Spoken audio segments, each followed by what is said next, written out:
শহরের বাড়ির সাথে কখনোই গ্রামের বাড়ির তুলনা করা যাবে না, কারণ গ্রামের বাড়ি গ্রামের বাড়ি, গ্রামের বাড়ির মতো শান্তি কোথাও পাবেন না। হ্যালো এভরিওয়ান, আসসালামু আলাইকুম। কেমন আছেন সবাই? অনেক দিন পর আমি একটা ব্লগ ভিডিও শেয়ার করব। সেটা হচ্ছে আমার গ্রামের বাড়ির ভিডিও। আমাদের শহরে একটা বাড়ি আছে, তারপরেও কেন জানি আমার গ্রামের বাড়ির প্রতি একটা আলাদা টান আছে। এই ভিডিওটা আমি অনেক আগে করে রেখেছিলাম, ভাবলাম আজকে শেয়ার করি। আসলে আমার এডিট করতে অনেক খারাপ লাগে, আমি অনেক অলস বলতে গেলে। তো চলেন আজকে শেয়ার করেই দিই। এই হচ্ছে আমার গ্রামের বাড়ি। আমার গ্রামের বাড়িতে ছোট্টখাটো একটা টিনের ঘর আছে, যেখানে 2টা রুম আছে। আর এই দেখেন, বারান্দায় ঢুকতে গেলে এখানে একটা বেসিন আছে, সাথে আয়না আছে। আর এই দিকটা মা গ্যাসের চুলা, তারপরে থালা বাসন, একটা টেবিল, ফ্রিজ এগুলো রেখেছে আর কি। এই ঘরটায় আমার বাবা থাকে, আর এই ঘরটায় আমি থাকতাম আগে। আর এখানে আত্মীয় স্বজন থাকে আর কি। তো চলেন আগে বাবা মার ঘরটাই দেখাই।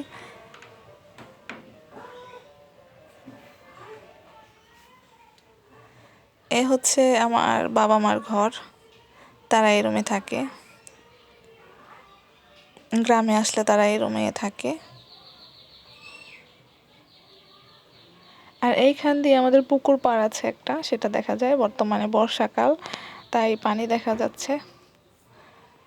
আর এই দেখেন, এখানে সোফা বসানো আছে, কিন্তু সোফার মধ্যে বসার মানুষজন নাই। বছরে 2-1বার সবাই আসে, আমার বোনরা আসে, ভাই আসে, তখন সবাই মিলে ঘরটা ভরে যায়। তারপর আবার কয়েকদিন থেকে সবাই চলে যায়।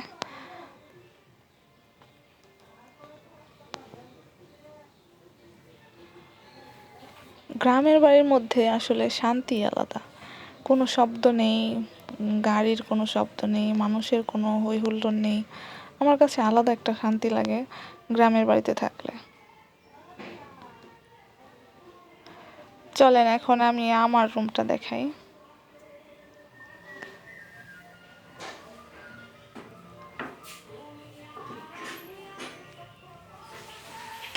এই রুমে আমি আগে থাকতাম, বর্তমানে আমার বিয়ে হয়ে যাওয়াতে এই রুমে এখন আর থাকি না। তারপরে আবার বাবার বাড়ি আসলে থাকা হয়। অনেক অনেক স্মৃতি আছে এই রুমটার মধ্যে।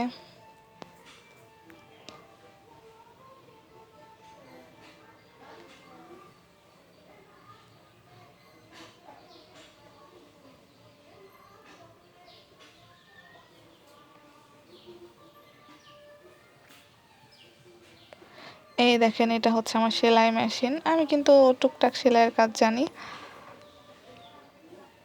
একটা কামিজ বানাইতেছিলাম, সেটা এখানে রেখে দিয়েছি।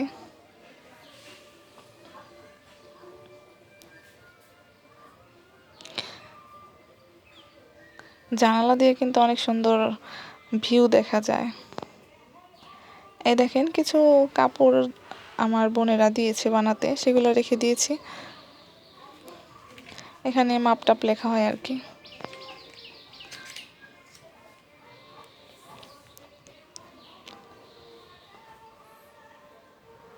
এই তো এখানে একটা ড্রেসিং টেবিল আছে, একটা ওয়ার্ডরোব আছে, একটা শোকেস আছে।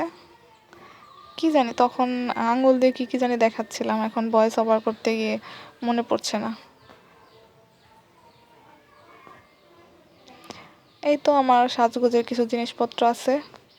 আমি আসলে সাজতে তেমন পছন্দ করি না, এই কারণে তেমন কিছু নেই আমার কাছে। এই তো একটা টেলিভিশন আছে, যেটা আমার আব্বা বিদেশ থেকে এনেছিল। টেলিভিশনটা কিন্তু অনেক ভালো, অনেক বছর যাবত আমরা ব্যবহার করছি, কিন্তু কোনো রকম প্রবলেম হচ্ছে না। এই তো এটাই হচ্ছে আমার সবচেয়ে শান্তির জায়গা, আমার রুম। সারাদিন আমি এখানেই থাকি, কাজ টাজ এখানেই করি। এখন দেখাবো আমাদের বারান্দার যে রুমটা, সেটা। এই রুমে সারাদিনে কেউ আসে না, এভাবেই থাকে। আত্মীয় স্বজন আসলে তখন থাকা হয় আর কি।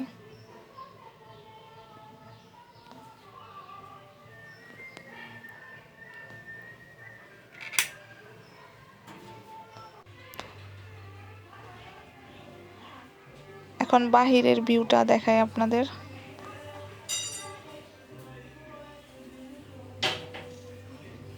আসলে আমি যখন ভিডিওটা করেছি তখন আমাদের পাটের সিজন ছিল, আমার আব্বা পাট খেতে পাট বুনে, তো দেখেন বারান্দায় মানে দুয়ারে পাট রোদে শুকাতে দিয়েছে।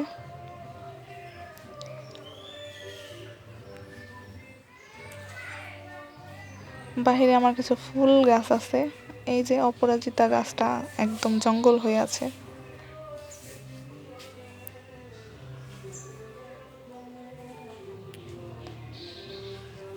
কিছু তারা ফুল গাছ আছে, তারপর সন্ধ্যা মালতী, আরো কিছু কিছু গাছ আছে।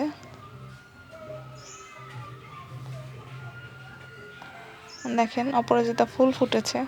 আসলে গাছটা জঙ্গল হয়ে গেছে, মানে পুরনো হয়ে গেছে অনেক, তারপরও কেটে ফেলতে ইচ্ছে করে না, থাক এভাবেই থাক।